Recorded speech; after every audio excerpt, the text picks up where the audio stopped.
Hi everyone, it's Karis. If you are new to my channel, welcome. If you are not, welcome back. Today we're going to be doing a Q&A video. I tried to organize all of the questions that I got asked in a few different categories. I did introduction questions, personal questions, finance questions, advice questions, and then craft show questions. So that's the order that I'm going to be answering this in. So if you want to skip around, there is no hard feelings. In the bottom where the playback is, you will be able to see the different categories and go to the section that you are most interested about, or feel free to watch the whole thing and just learn everything that you can. So the first thing is the introduction questions. I only had one of these, but it is, what is a small description about you? It's so hard to make these questions small, like a small description. Those are kind of hard, but I am right now, currently, a part-time crocheter. I do not do this full-time. I would love to do this full-time, but I still need to get my sales up and my revenue up if I want to do this full-time. I do work as a server part-time as well to supplement that income. I also have a degree, believe it or not. I have a bachelor's of science in kinesiology with a focus in exercise and fitness management. So kinesiology is just a fancy word to talk about movement and how that relates to the muscles and the systems in your body. I also am about to be a certified EKG technician as well. So that's another thing that I'm adding to my collection of knowledge. I know it sounds so random, but it's just a part of me. So I think that sums it up just a little bit on a small description about me. So on to the personal questions section. The first one is, how did you get into crochet? So I actually got into crochet when I was in high school, and I think I was just starting out in high school. So I was like a freshman in high school. And I started trying to learn how to do it. And I've always had this mentality where I've always wanted to have my own business. I always wanted to run my own business, sell my own things, make things to sell.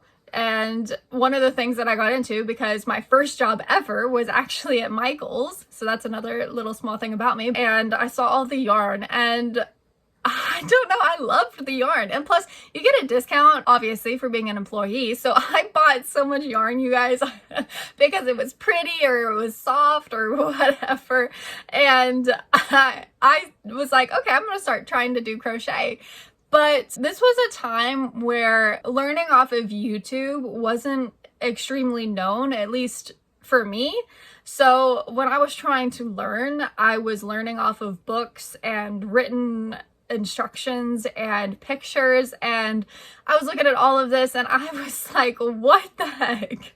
I can't learn that way. I'm 100% a visual learner. I watch something get done and I have it like that.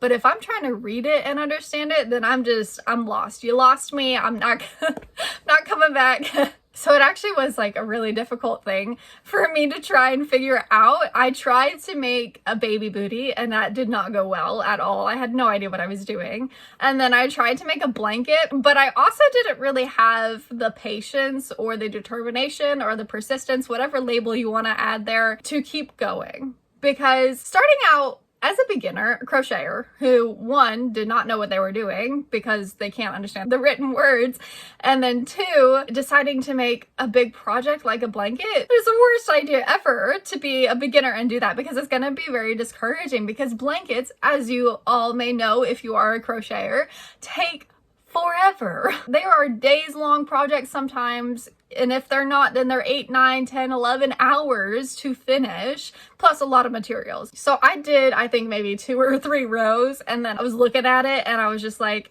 I can't do this for 9 more hours.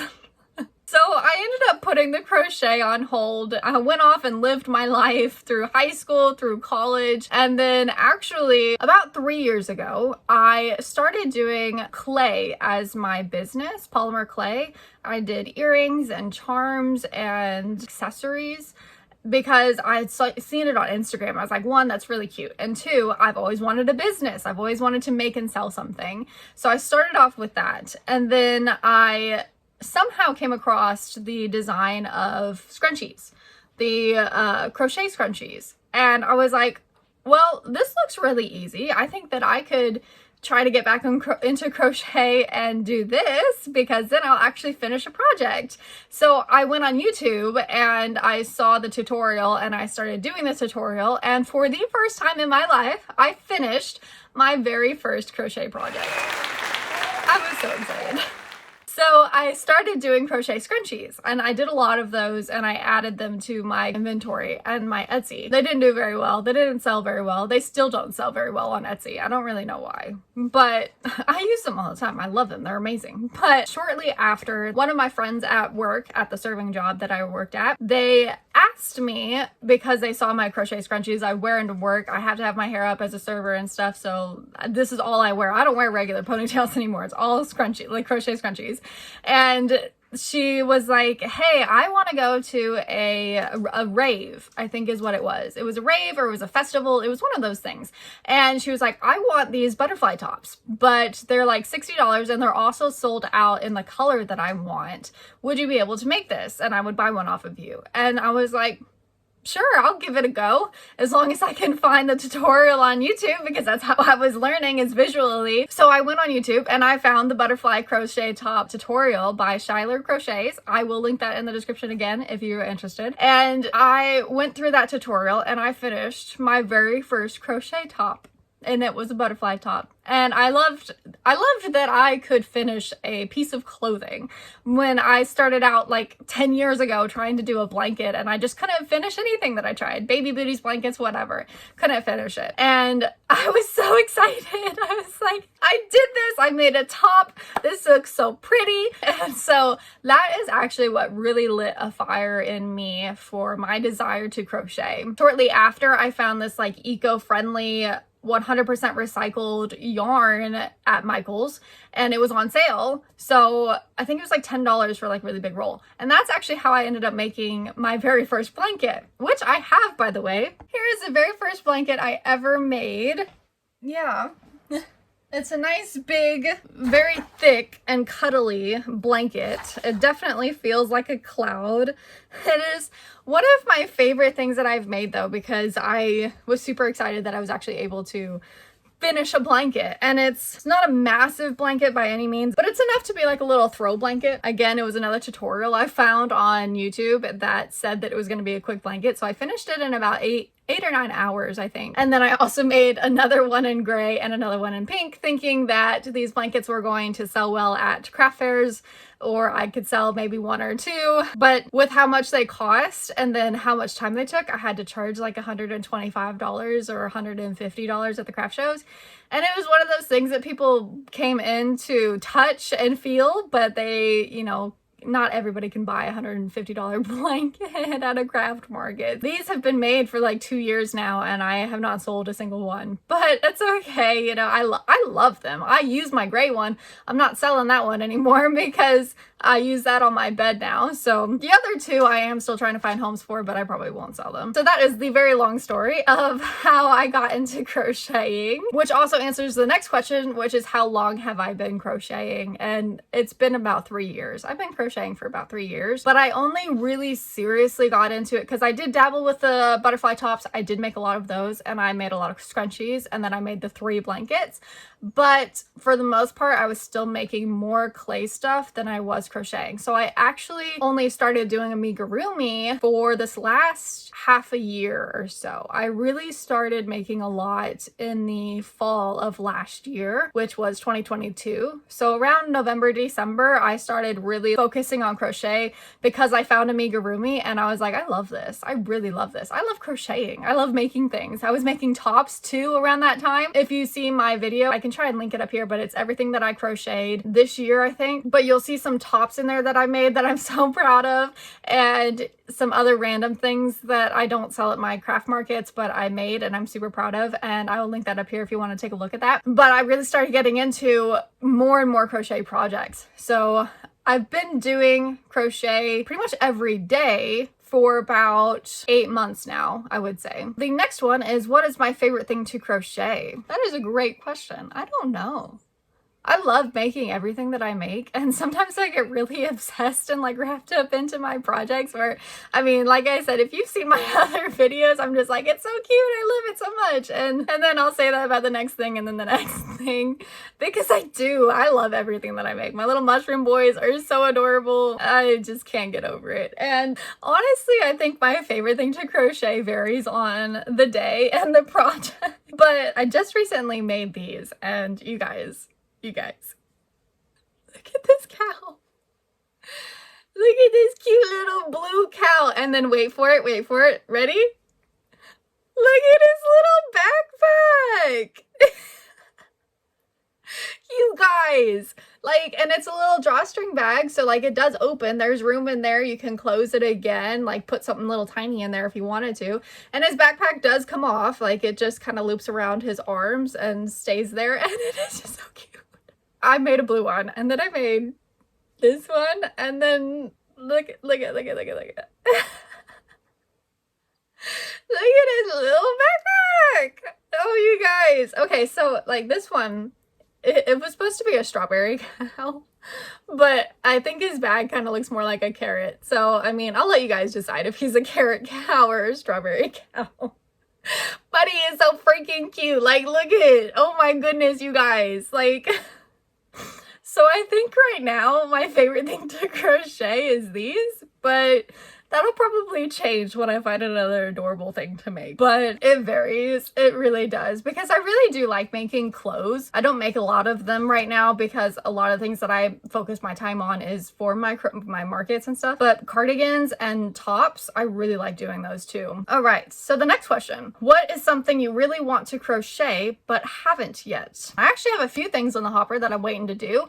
One of them is this pattern that I found on Etsy that was super popular. It's the only item that this lady has in her shop, and she's sold like 20,000 of them, but it is a crochet bat. I will try to put the picture up here for you to see that. But I saw this guy and I was like, oh my goodness, so adorable. I need to make this. So that's one of the things that I really want to make that I haven't yet, but that's because I want to add it to my craft fairs, especially for Halloween time, which I know it's June, don't come after me. But is it ever too early to start making Halloween things? No, it's not.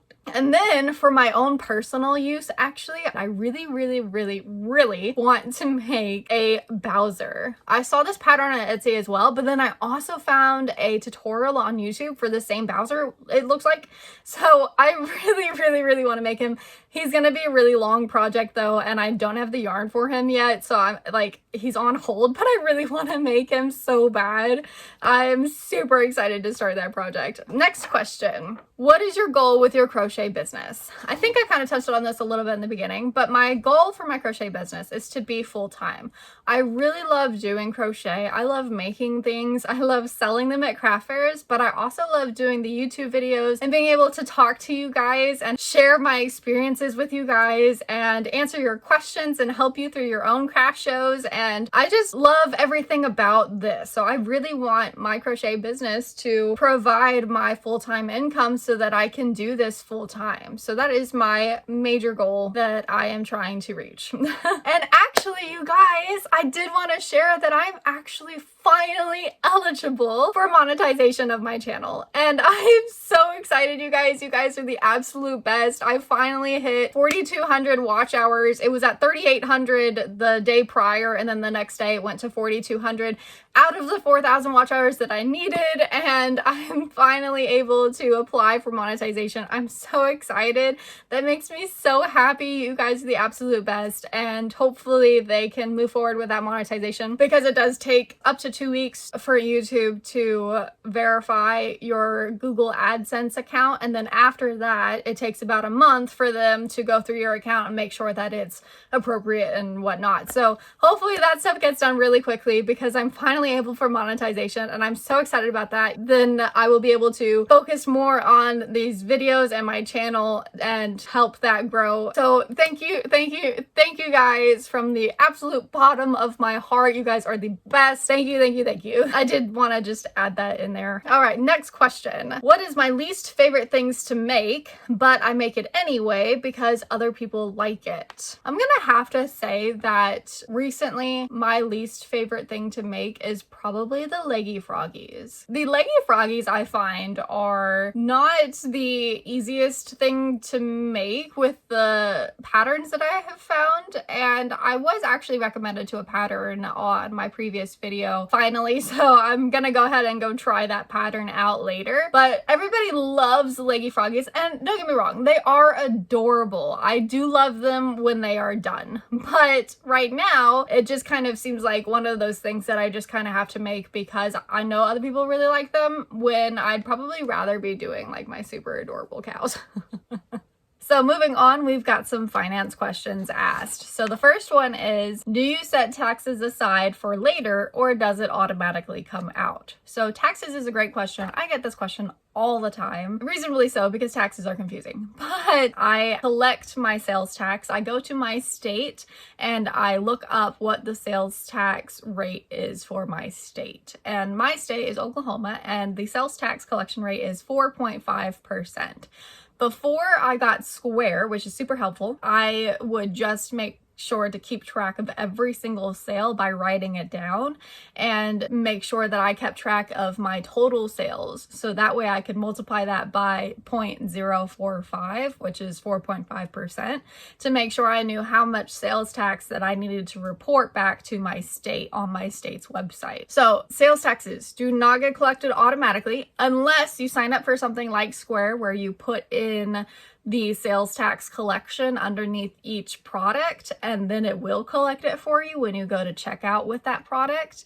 But you still have to report it yourself because it doesn't report it for you, and usually it's on a monthly basis. Every month you pay the sales tax for what you had made in the previous month, if that makes sense. So hopefully that helps you a little bit with the sales taxes. The next question is, what are my top sellers all year round? It honestly varies a lot of the time on what is going to be a top seller or a hit at each market. It is very fluid, it's very dynamic, it changes pretty much every single time.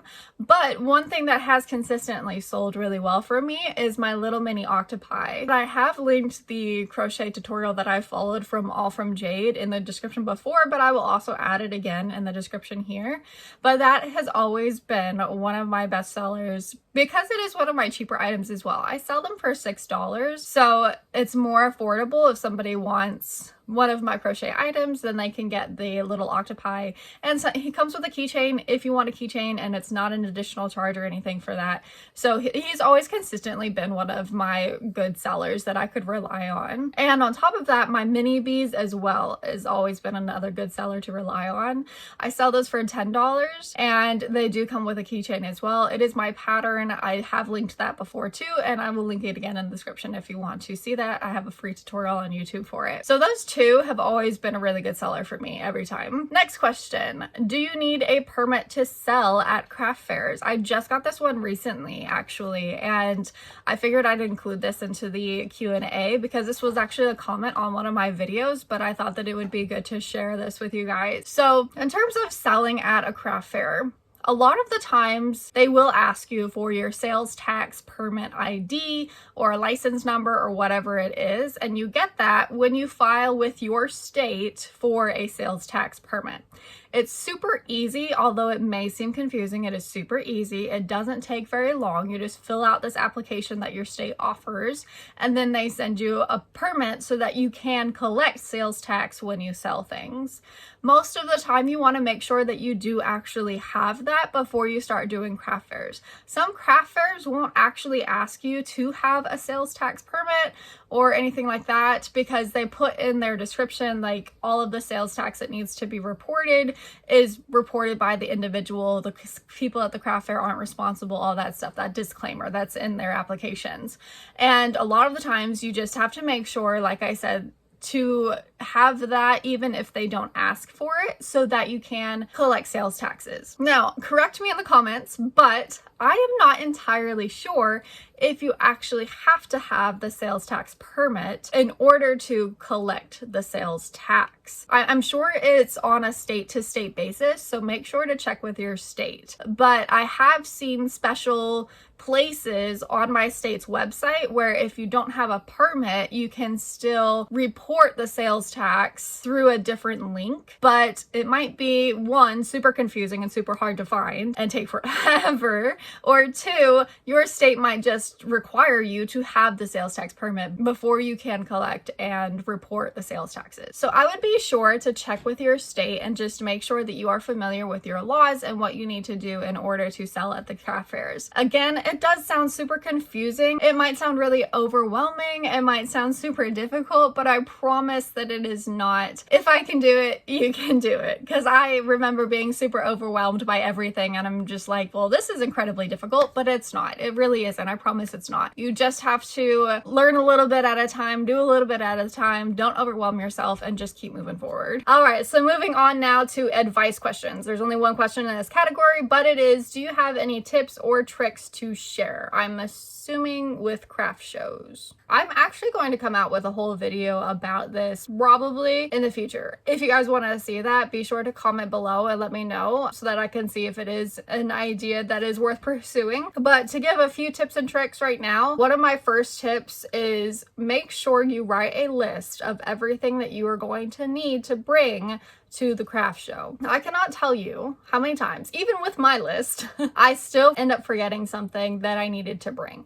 So make sure you have a checklist and you go through it and it's a thorough checklist that make sure you have everything that you need before you go to the craft fair, so you don't worry about missing anything and you have everything that you need. Another tip I would say is if you are doing an outdoor market and you have a tent, be sure to invest in some weights to weigh down the tent. I personally have not had too many issues with my tent flying off. However, at this last craft market, I did. This thing was like up in the sky. Off the ground. I had to hold it down. The thing was like a hot air balloon just trying to lift a weight. And I did not have the weights because I had done previous outdoor markets where I was like, this is fine. It's not taking off. But I tried last time and I desperately need weights now. So just avoid that and just go ahead and invest in those and weigh down your tent so that it does not do that. And my last tip is be sure to write down everything that sells and the price and all that stuff. Just keep track of how much you sell. It's going to really help you, for one, if you make sure to write down the item that sold. It's going to help you see what are your best sellers, what do people look for, reach for, buy. So you're going to be able to analyze that. And then you're also going to be able to see how much you made in total exactly, and then how much you're going to have to pay in sales tax and all that stuff. It makes it that much easier. So those are my 3 tips that I have so far. But like I said, if you want more, I will definitely do a more in-depth video. Just let me know. Let me know in the comments below. Last section we have is our craft show questions. First question, how long have you been doing craft shows? I have been doing craft shows for probably about 2 years now, maybe 2.5. I've only done about 20 craft shows or so far, but I did start, I remember it was in the winter before COVID. So 3 years? Yeah, 3 years. I've been doing craft shows for 3 years now. I had to think about that for a second. Next question. When did I start selling? I started selling a little bit before the craft shows, before I did my craft shows. I opened up my Etsy the beginning of that year, and I did my craft show at the end of the year, my first craft show. But I started selling my clay stuff. I did not start selling my crochet things that you see now, what it is today.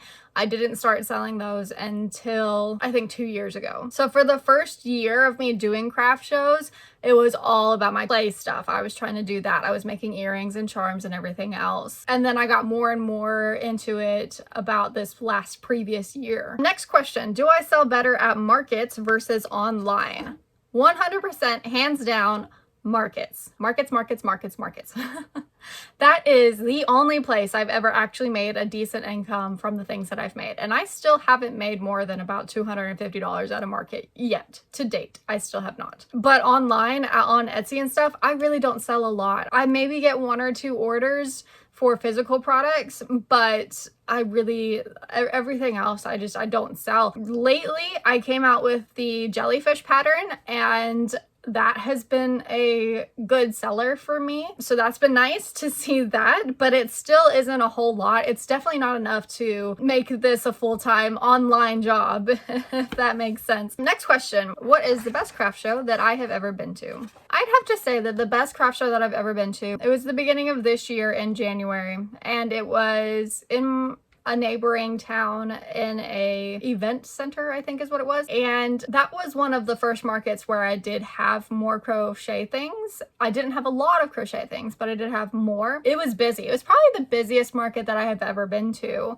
And with only having maybe 3 or 4 different variations of crochet things to sell, I ended up selling, I think, about $278 worth of my crochet stuff along with a little bit of clay things. So I think that one by far was my best market that I've ever been to, because I saw so many people who were just so interested in my crochet things, and it made me really happy, and it made me want to continue to expand my crochet category in these craft shows. So I really liked that one. That one was a lot of fun.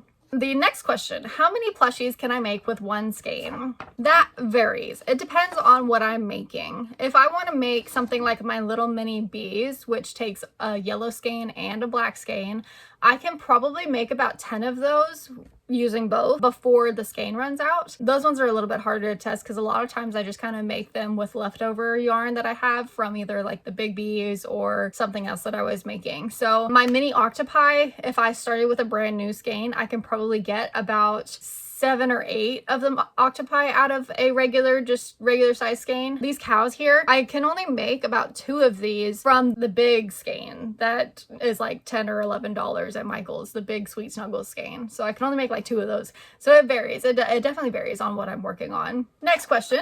How much yarn do you go through for a market prep? That one also varies because it depends on how much I sold at the previous market and how much I need to restock. I'd have to say that on average, I probably go through at least 5 to 8 regular skeins of yarn when I'm market prepping, because a lot of the times I'm replenishing a little bit of the things that I sold prior, and then I'm also trying to increase my variety, so I start making new things as well. So I'd say 5 to 8 skeins is probably how much I use. I've never experienced selling out, but I'm sure that if I do, I'm going to be using way more than 5 to 8 skeins. Next and last question is, somebody really wanted to see my clothing tags and what I had on them and how I got them printed. So here's the clothing tag. There's all of my socials, there's my YouTube, my Facebook, everything else, and then we flip it over here and we have a place for the price, the size, and some care instructions here. So on the back, the care instructions are hand wash or a machine wash gentle, and you can lay flat to dry or you can tumble dry. So with my clothing items, it depends on what the yarn is, like what it's made out of, but I will just check these boxes, one of these for the washing and one of these for the drying, to let them know how to take care of their stuff. For my butterfly tops, usually the hand wash is checked and the lay flat to dry is checked so that they know how to take care of it. And then down here we just have like a little bit of a decorative thing to say that it is handmade with love, obviously. I designed these myself and I made them at Canva. And they come in this like little box, but I made them at canva.com, which I can link that website for you guys in the description if you want to be able to go there and do it, but it's all free. There is a paid version of it. I don't need it. It's not necessary. So I have been able to do everything for free, but I chose the business card size and made the tags that way. And then I punched the holes in them myself. So that's how I did that. And then you can order the prints or you can save the PDF and print it out yourself. I ordered the prints because my printer sucks and I'm still trying to get a new one. But if you want to print them out yourself on something, then you just create your design and then you save it and then you print it out. Canva is also where I made my business cards Again, it's backwards. I'm so sorry. I have my website on the top, then I've got all my socials, and down here I have an email where you can reach me if you have any questions or anything like that about the product that you bought. So I hand these out at every craft show. And then I also was able to make these. These are also business card size. Everything has been business card size, but it's just a little thank you card, and it tells you thank you for your purchase. And if you're in love with your order, make sure to leave a review on Etsy and all that fun stuff. And then on the back here, we've got a cute little connect with us where you can scan these QR codes and it'll pull up those websites immediately. You can go to my Instagram or my Etsy or my YouTube channel. So I am definitely going to be including these in my future craft shows. I'm so excited about these. All right, so that is hopefully everything. I hope that I did not miss anything. If I did miss anything, just make sure to leave a comment in the comment section below if there's any questions that I did miss that you might want answered. I hope that kind of wrapped everything up neatly in a nice little bow and helps you guys out. And I hope that you enjoyed this video. Thank you guys so much for coming along with me in this Q&A. If you want to see more videos like this, don't forget to subscribe. I do come out with a new video every Tuesday, and I will catch you guys in the next one. Bye for now.